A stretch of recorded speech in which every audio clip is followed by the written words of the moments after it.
Mesmo com todos os avanços, a luta para eliminar as desigualdades sociais no Brasil ainda tem um longo caminho pela frente. E, é claro, convém observar as experiências de outros países amigos, por mais distantes que estejam. A Finlândia é conhecida pela qualidade da educação, mas ela também tem muito o que dizer em termos de inovações sociais. Para conversar sobre esse tema, Cidadania convidou a doutora Vappu Taipale, ex-ministra de Assuntos Sociais e Saúde do governo da Finlândia, e o Dr. Ilkka Taipale, ex-membro do Parlamento Nacional, médico e professor na Universidade de Tampere, naquele país. Welcome. Sejam bem-vindos aqui ao programa. Obrigado.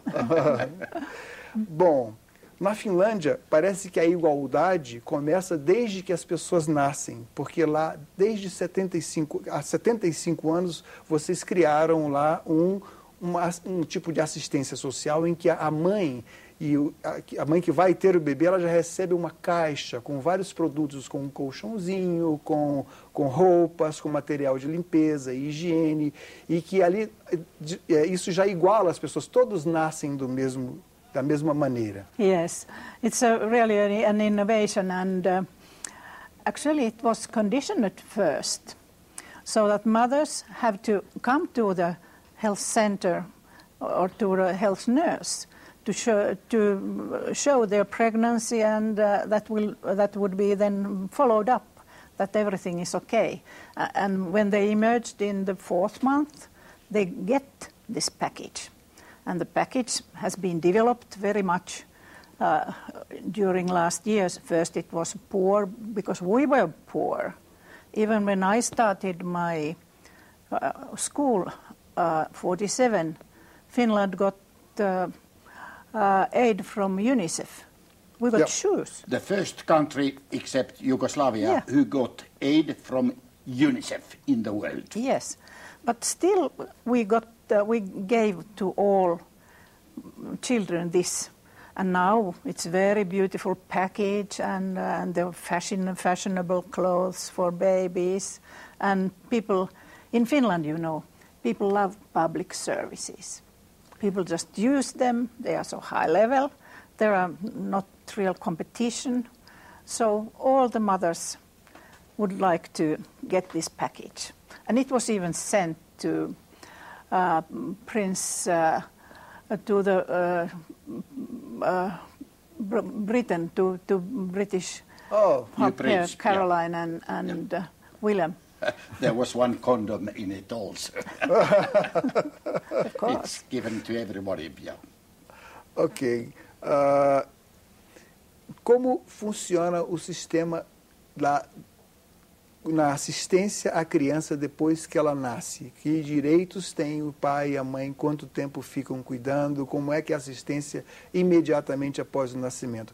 Okay, this also has this old history, because when we were poor, we decided to start with solidarity, so that every child got very small child allowances and this package, and every old person residing in Finland got a small pension, very, very small, but it has been developing. And poor. Rich and poor. And poor. That was igual para todos, equal for everybody. Equal, yes, but mikä se kysymys olikaan? Then what you are making? Yes, there are now parental leaves, 11 months, and also it's very important that we have also paternal leave. When we started with our children, we have 4 of them. Vappu was at maternity leave, I suppose 1 or 3 months only, and went to work directly.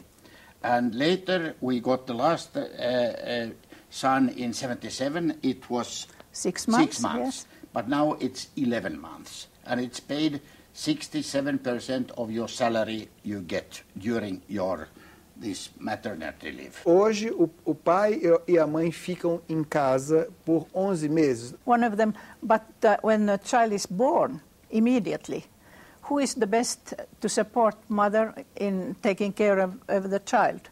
Of course, the father. So there is a paternity leave immediately, 2 weeks. And even our Prime Minister had his... Prime Two of ministers them, yes. and some other ministers have used this too. At the beginning, when this paternity leave came as a law, everybody laughed. Fathers go to drink beer and go to fish, etc. But it has been a very great change in the minds of fathers towards the child. Yeah, because they are taking care of their children and they are skilled in changing diapers. And at the same time, they got very good relationship with the child. Bom, o Ilkka Taipale está aqui no Brasil para lançar um livro. Esse livro que é quase como se fosse um cartão de apresentação da Finlândia. O livro se chama 100 Inovações Sociais da Finlândia.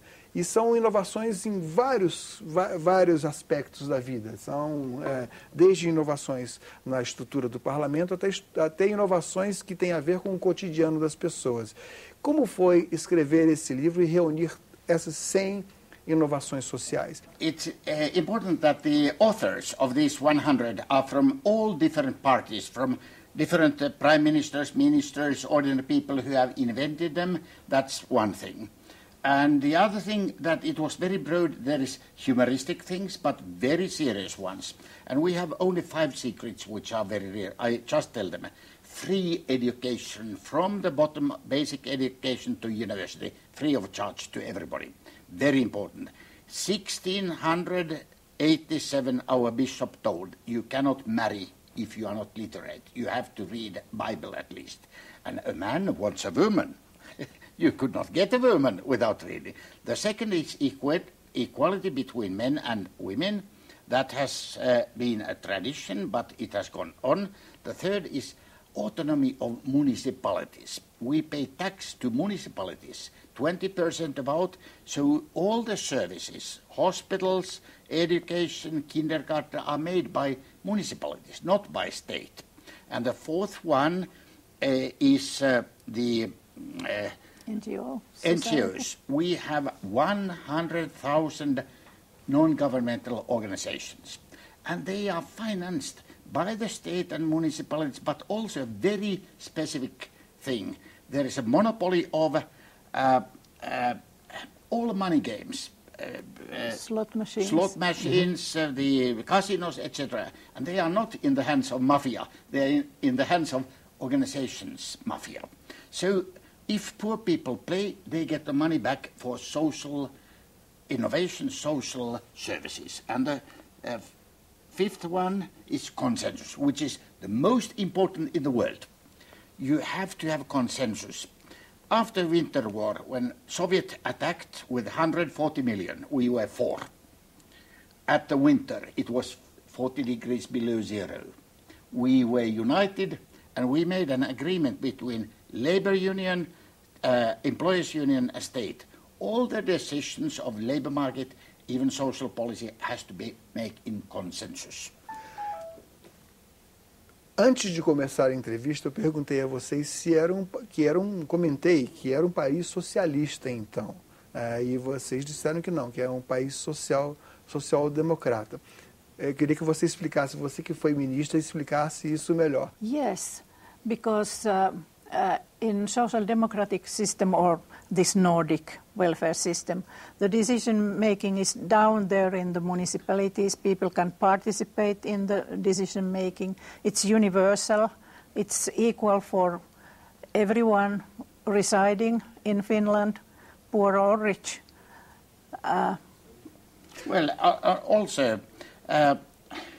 It's a multi-party system. Yeah. Everybody, even the Conservative Party, likes the Nordic system.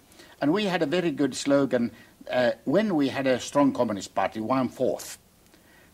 What is the difference between Communists and Social Democrats? Communists have enemies, even inside Finland. We don't have enemies. We have the other people with whom we discuss. And in Finland, the consensus means also that the biggest commission in our parliament, where I was, is sauna commission. There we come from different parties, we are naked, and we discuss with each other in sauna bath. E não tem microfones escondidos, no microphones hidden. No, and if we tell that, of course, we are all scene makers, all, not only the other ones, but also us. Mas, Ilkka, você colocou como inovação número 1 o parlamento unicameral, ou seja, vocês têm um congresso único, não é como aqui que tem Câmara e Senado. It was the base of our parliament when it was established 1907. After the big fights in Russia, we were under Russian power, and it was as part of the democracy. But later on, the power of president was very strong, and he was in some way the Senate. But nowadays we have even taken power of the president, so it's really a parliamentarian system. A president has some powers, but restricted. But in any case we need president, because sometimes politicians need somebody who is aside of daily politics. Você, desculpe falar você, mas vocês são tão informais. Você foi ministra no seu país. Quando você, no seu setor, você sentia que uma lei precisava mudar, como você fazia? Como você age? É possível isso? This means that there will be very, very deep preparations, and there are experts from the ministry, and then we discuss with the non-governmental organizations, we listen to the people, and then prepare the law. And then it is discussed in the government and sent to the parliament. So parliament makes... Let's say two very big things which has happened in our lifetime. At the beginning we were activists. The equality between women and men. There was established 1966 a parliamentarian commission to get better situation for women. It was parliamentarian. So everybody was unanimous how to do it. And it happened. It happened in 10, 15 years. The other one was parliamentarian commission to get traffic deaths to half. I was in there, vice chair, when I was only 30 years old. From 1,200 deaths, we put it to 600 in 5 years. And it was parliamentarian, and we made the laws. That meant speed limit directly. Then obligatory safety belt, helmet, etc. And you know, in our country, if you drive 160 in a place where you have 80, what is the punishment? Punishment for a rich man? The biggest has been 100,000 or 200,000 euros. Oh. It's progressive. If I have 120 and it's only 80, I lose my month salary. E a respeito dos direitos da mulher, você que é mulher, quais têm sido os progressos mais notáveis, mais recentes? I think that this equality between mother and father in families, this supporting fathers, supporting paternity, that has been very important to our society. But kindergarten is the other one. Kindergartens, because we are working mothers and fathers and working grandmothers and grandfathers. Who is taking care of the children? There are big amount of kindergartens. They are public mostly. They are very high level. You can take your next door kindergarten to send your child there. They are very well taken care, and economical life needs this system because we work better if we do not worry about our children. Yes. Of course. Vocês também cuidam das pessoas, tem um sistema que cuida das pessoas mais idosas e aquelas que têm problemas com que têm deficiências. Mainly, there is of course the old people. Vappu is, you can tell about it. The main problem is aging in our society, demographic problem. But the second main, which is not talked around the world enough at all yet, is single living people who are alone living. In Finland, 1 million out of 5 million live alone in their own apartment. That means 40% of households. And as to poverty level, we are the second worst in European Union as to the poverty of single living because of the old women and dropout men. And I'm a mainly specialist of dropout men. That means unemployed 10% in Finland, then schizophrenics 1%, prisoners, alcoholics, drug abusers, etc. They are at the bottom. They are mainly single, unmarried or divorced men, and people don't take care of them. If you take care of them, the peace in society would be better. And that is why we always visit prisons and mental hospitals all over the world. Here in Brasilia and in Rio before we visited. And we should say that if you don't take care of these very poor people, you get problems. Equality is best for all, for rich and poor. This is our message. Yeah, it creates safety and it creates trust. You can trust your neighbor, you can trust the services, you can trust your society. It's important. You know, we cannot tell it in Finland openly, but our door is open all the time in Helsinki city. Oh. You can just go in.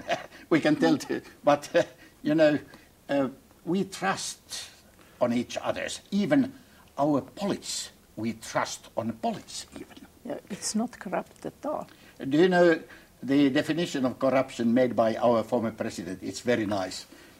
If you offer a civil servant warm beer and a cold sandwich, it's not corruption.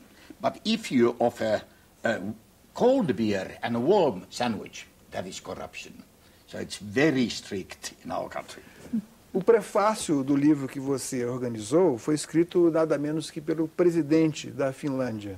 In some way in the world, we are a peaceful country. We are not afraid of Russia or Putin at all, although we have ideas. We are not a member of NATO. We are a member of the European Union. We want to have Russia more European-oriented, but we think that in this sense we are not afraid. We don't need arms. We don't need tanks and canoes. We manage with Russians even. Hoje a guerra no mundo se dá na inteligência, na informação.